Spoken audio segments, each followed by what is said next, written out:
हमें हमारी हीरोइन दिखाई जाती है जिसकी आंखें बंद थी, लेकिन तभी वो आहिस्ता से अपनी आंखें खोलती है और उसका सर बहुत ज्यादा दर्द कर रहा था। वो कहती है मेरा सर इतना दुख क्यों रहा है, और तब वो अपनी पुरानी बॉडी में थी, यानी कि कोरियन बॉडी में। तो वो कहती है अभी मुझे याद आया, मेरी पास्ट लाइफ में मुझे एक कार ने टक्कर मारी थी और मेरी बॉडी वो हिल नहीं सकती थी। तो क्या ऐसा हो गया कि मैं दोबारा से एक कार एक्सीडेंट में फंस गई हूँ? लेकिन आखिर क्यों, दोबारा से ऐसा क्यों हुआ है? तो तभी उसको आवाज आती है मुझे माफ करना इस बारे में भी। वो कहती है क्या? वो कहती है ये जगह तो बहुत ज़्यादा फेमिलियर लग रही है और ये आवाज़ भी फेमिलियर लग रही है, लेकिन ये है किसकी आवाज़? और वहाँ पर वही गॉडेस थी जिसने उसको रीइंकार्नेट किया था और वो उसको हाई करती है। तो वो कहती है हैं इम्पॉसिबल, दोबारा से ये हो गया क्या? मैंने फिर से कोई गलती कर दी? तो वो गॉडेस कहती है सॉरी। वो कहती है क्या, और अपना सर पकड़ लेती है। वो कहती है ये स्पिरिट गॉड इसने फिर से गलती कर दी। वो कहती है आखिर तुम कितनी बार मुझे मारने वाली हो, और एक बार नहीं तुमने 2 बार मुझे मार दिया है। तो गॉडेस कहती है हाँ हाँ मुझे खुद नहीं पता था। तो हमारी कहती है अगर तुम्हें नहीं पता तो बस ये ओवर है और मुझे अब मेरी बॉडी में वापस भेज दो, इससे पहले कि मेरी ये वाली बॉडी भी गल सड़ जाए।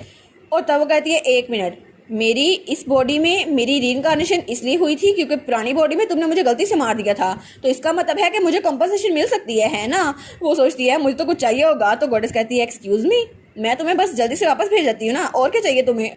वो कहती है नहीं नहीं मुझे कुछ चाहिए, वैसे भी अगर तुम्हें बचाना ही है तो कालो को बचा लो, वो मरने वाला है। तो गॉडेस कहती है नहीं ये ऐसे काम नहीं करता, मैं उसको नहीं बचा सकती जो अभी मरा नहीं है, और कालो वो अभी तक मरा नहीं है। वो कहती है लेकिन फिर भी तुम कालो के लिए कुछ तो कर सकती हो ना? तो गॉडेस कहती है ये सोचना तुम्हारा काम है। तो हमारी कहती है कि यार तुम्हारे पास कोई एबिलिटी नहीं है लोग को बचाने की? वो कहती है नहीं नहीं ये इंसानों तक महदूद नहीं है, और वैसे भी मैं ये कर नहीं सकती, और ये सिर्फ तुम कर सकती हो कालो को बचाना, और कुछ ऐसा जिसकी वजह से वो क्रैक वो बिल्कुल खत्म हो जाए। और स्नो माउंटेन वही बना था काइलो की डेथ का राज, अगर तुम उसको वहां नहीं भेजोगी तो क्या पता वो जिंदा बच जाए। तो हमारी कहती है क्या सच में काइलो जिंदा बच सकता है? तो गॉडेस कहती है और खुद को फोर्स करने के बजाय तुम खुद वापस क्यों नहीं चल जाती? हालांकि थोड़ी देर हुई है तो तुम्हारा माइंड वो बदल सकता है। तो गॉडेस कहती है अभी भी तुम्हारे पास टाइम है, तुम दोबारा से एग्नेस की बॉडी में जा सकती हो, तुम प्रिंसेस की बॉडी में उठोगी। तो हमारी कहती है हाँ ठीक है मैं वहां जाऊंगी सही, लेकिन मुझे एक और चीज चाहिए, क्या तुम मुझे वो दे सकती हो? तो वो कहती है क्या? तो हमारी कहती है तुमने मेरे माइंड को रीड कर लिया है ना, स्टोरी में मैंने पढ़ा था कि डेमंड स्पेंसर के पास एक लॉकेट था, तो क्या तुम वो मुझे दे सकती हो? और वैसे भी कमेंट्स में सबने ये बताया था कि वो लॉकेट बहुत ज़्यादा काम आने वाला है, तो वो लॉकेट वो बहुत ज़्यादा एंशियंट है और मुझे वो चाहिए अभी के अभी। तो हमारी कहती है हाँ बिल्कुल मुझे एंशियंट गॉड का वो रेलिक अभी चाहिए, वो मेरे हवाले कर दो, और तुम्हें ये करना ही होगा वरना मैं वापस से जाऊंगी और तुम्हें इसकी रिस्पॉन्सिबिलिटी लेनी होगी क्योंकि तुमने मेरी जान गंवाई थी। तो वो कहती है हाँ मुझे लगता है कि मैं इसके बारे में कुछ नहीं कर सकती। तो तब वो गॉडेस वो कोई मैजिक करती है और फिर वो कहती है लेकिन याद रखना अब तीसरी बार ऐसा नहीं होगा, अगर तुम मरी तो तुम लाजमी मर जाओगी। और तब हमारी एग्नेस वो वहाँ से गायब हो रही थी। वो कहती है ठीक है तुम्हारे वापस जाने का वक्त हो गया है, और हमारी हीरोइन वहाँ से गायब हो गई थी। तो वो गॉडेस उसको देख रही थी। तो तभी वहाँ से कोई आता है, वो कहता है योर अलमाइटी। तो तब वो कहती है तुम सही वक्त पे आए, तुमने सेकंड वर्ल्ड की कैजुअलिटी को ठीक कर दिया। वो कहता है जी, लेकिन क्या आप श्योर है इस बारे में कि आपको ये करना चाहिए?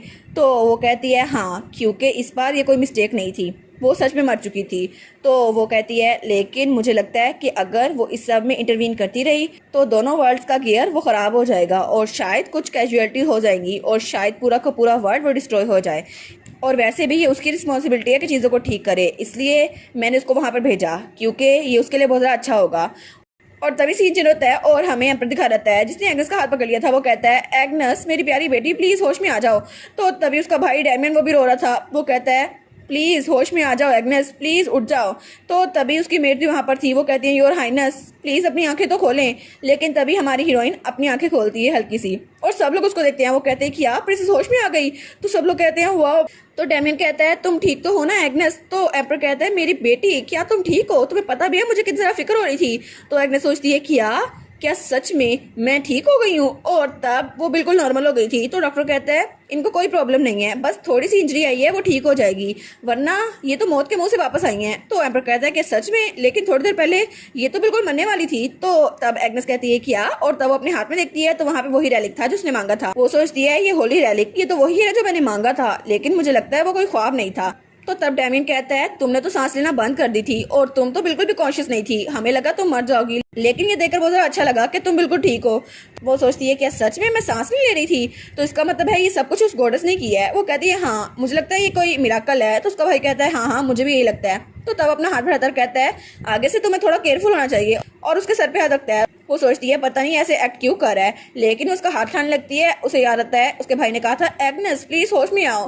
तो वो कहती है ठीक है, बस इस बार मैं इसको ये करने देती हूँ। और वो उसके सर पे हाथ रखे हुए था।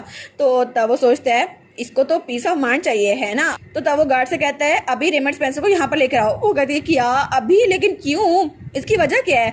तो एम्पर कहता है हाँ बिल्कुल जल्दी जाओ उसको लेकर आओ ताकि उसे पीस ऑफ माइंड मिले, उसको उसके साथ ही पीस ऑफ माइंड मिलता है ना। तो हमारी कहती है क्या सच में इन लोगों को ये लगता है। तो डेमिन कहता है हाँ हाँ अब तुम रिलैक्स कर सकती हो। वो कहती है व्हाट द हेल, मैंने इनको पहले कहा है मैं मूव ऑन हो गई हूँ, लेकिन उनको मेरी बात का यकीन क्यों नहीं आता, ये तो बहुत ज़्यादा अनोइंग है। तो तभी वो कहती है एक मिनट, अभी ये सिचुएशन, मैं तो अभी मौत के मुंह से वापस आई हूँ ना, और मुझे एक हेड इंजरी हुई थी, तो मैं ये बहाना बना सकती हूँ मेरी याददाश्त चली गई है। वो कहती है फादर, तो उसका डैड कहता है हाँ हाँ मेरी बेटी बताओ मुझे क्या हुआ है, तू मुझे कुछ भी कहो मैं तुम्हारी बात पूरी कर दूंगा। तो एग्नेस सोचती है मेरे पास इस सब से निकलने का इससे अच्छा तरीका नहीं होगा। वो कहती है रेमंड स्पेंसर, आपने उसका नाम लिया ना, लेकिन आखिर वो है कौन। तो एम्पर कहता है क्या, और डॉक्टर के तो ऐनक का शीशा भी टूट गया था। वो कहता है सच में इनको भूल गया है। तो एग्नेस का भाई वो भी बहुत ज्यादा परेशान हो गया था। वो कहता है तुम्हें रेमंड नहीं याद। तो उसकी मेट्स भी कहती हैं सच में उनको वो सच में याद नहीं है। तो डेविल उसके पास आता है। वो कहता है क्या मतलब, कौन है वो वही है ना जिससे तुम शादी करना चाहती थी, और कौन है। तो वो कहती है मैं, लेकिन कब। तो तभी डॉक्टर कहता है योर हाइनेस, क्या आपको पता है कहाँ पर है। वो कहती है हाँ हाँ ये मेरा बेडरूम है। तो डॉक्टर कहता है आपका नाम क्या है योर हाइनेस। वो कहती है एग्नेस सेंट, और ये नाम मेरी लेट मदर ने मुझे दिया था। वो कहता है अच्छा मेरा नाम क्या है। तो वो उसका नाम बता देती है। तो वो कहता है सच में आपको वो याद नहीं है, आपको ये नहीं याद कि व्हाइट नाइट का कमांडर कौन है। तो हमारी कहती है अच्छा वो कौन था, अरे हाँ वो डियाना लोरेंस नहीं थी। तो डियाना कहती है मैं। तो वो तीनों कहते हैं क्या इसको सच में भूल गया रेमंड कौन है। तो तब डॉक्टर कहता है मुझे माफ कीजिएगा योर मैजेस्टी, लेकिन ऐसा लगता है कि वो सिर्फ सर स्पेंसर के बारे में भूली हैं, उनको बाकियों के बारे में सब कुछ याद है। तो एम्पर कहता है नहीं नहीं ऐसा नहीं हो सकता, ऐसा कैसे हो सकता है। तो वो कहता है अगर कोई एक्सट्रीम पेन हो तो उसकी वजह से ब्रेन अपनी याददाश्त खुद मिटा देता है, तो मुझे लगता है इनके साथ भी ऐसा हुआ है। वो कहता है पेन, लेकिन पेनफुल मेमोरीज कैसे हो सकती है, क्या इसका मतलब है कि वो रेमंड के अल्फाज से इतने ज्यादा दुखी हो गई थी कि वो उसको भूल चुकी है। अगर ऐसा है तो मुझे उसकी शादी नहीं करवानी पड़ेगी। और वो तो थोड़ा खुश हो गया था। वो कहता है मेरी पोर एग्नेस, तुम्हें तो बहुत ज्यादा सफर करना पड़ा होगा ना उस बास्टर्ड रेमंड की वजह से, लेकिन डैमियन तो कुछ ज्यादा दुखी हो गया था। वो कहता है तुम उसको भूल कैसे सकती हो। तो तब हमारी एग्नेस कहती है फादर। वो कहता है हाँ हाँ मेरी प्यारी बेटी, और वो तो बड़ा ही खुश था। वो कहती है अगर आपको किसी को बुलाना ही है तो रेमंड स्पेंसर को ना बुलाइए, आप प्लीज सर काइलो को बुलाइए। तो वो कहता है क्या काइलो को, लेकिन क्यों। तो हमारी स्माइल कर कहती है काइलो ग्रे वो ब्लैक नाइट के कैप्टन है और उन्होंने मेरी जान बचाई थी और वो बहुत ज्यादा अच्छे हैं, इसलिए मैं चाहती हूँ आप उनको बुलाएं ताकि मुझे पीस ऑफ माइंड मिल सके। तो एम्पर कहता है क्या तुम काइलो ग्रे की बात कर रही हो ना, लेकिन उसे क्यों बुलाना था। तो वो कहती है जी काइलो ग्रे वो तो मेरे सुपीरियर थे ना, और मैं चाहती हूँ कि वो मेरे साथ रहें, वो बहुत ज़्यादा ब्रेव और राइटियस है, और उन्होंने कहा था मुझे केयरफुल रहना चाहिए, इसलिए उन्होंने मेरी जान बहुत ज़्यादा बार बचाई है मिशन के दौरान तो बहुत बार, इसलिए प्लीज़ आप थोड़ी देर के लिए उनको यहाँ बुला सकते हैं ताकि मुझे अच्छा महसूस हो। तो सब लोग कहते हैं कि इसको रेमंड स्पेंसर की नहीं पड़ी, इसको काइलो ग्रे की पड़ी है, लेकिन वो उसको क्यों बुला रही है। तो डैमिन कहता है लेकिन इस बार तो तुम्हें सर रेमंड स्पेंसर ने बचाया था ना, उसने तुम्हारी जान बचाई थी, अगर वो वहां ना होता तो तुम मर चुकी होती। वो कहती है कि यार रेमंड ने, लेकिन वो सोचती है आखिर वो वर्कहोलिक मेरे पीछे शॉपिंग डिस्ट्रिक्ट कैसे आ गया। अरे हाँ मुझे याद आया, सुबह मुझे कोई बता रहा था कि वो मुझसे मिलने आने वाला है, लेकिन मैं तो गार्ड को कहा था उसे कह दो मैं यहाँ पर नहीं हूँ, फिर भी वो मेरे पीछे वहाँ चला गया। वो स्टॉकिंग तो नहीं कर रहा था मेरी, लेकिन फिर भी वो क्रीपी कितना ज्यादा है, और अगर वो मुझे ना भी बचाता फिर भी मैंने तो बच ही जाना था ना, क्योंकि गोडेस ने मुझे बचाया उसने नहीं।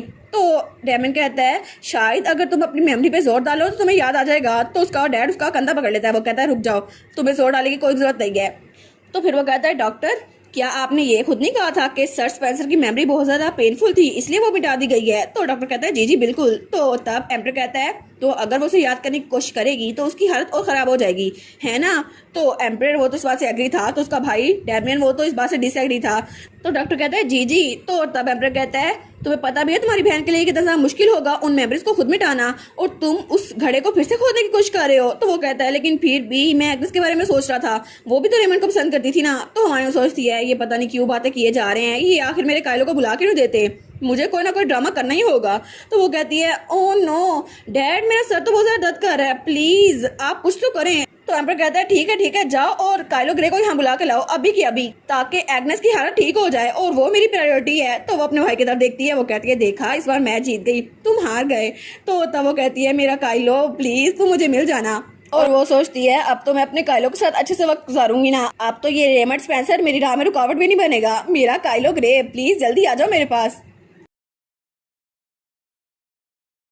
और इसी के साथ ये वाला पार्ट यहीं पर ख़त्म। तो आप लोग बताइएगा आप लोग को ये पार्ट कैसा लगा, और वीडियो को लाइक और चैनल को सब्सक्राइब लाजमी कीजिएगा। बाकी वीडियोस का लिंक भी स्क्रीन पर नज़र आ रहा होगा, तो काइंडली उनको भी चेकआउट कर लें। और thank you so much for watching my videos. Stay safe, bye bye.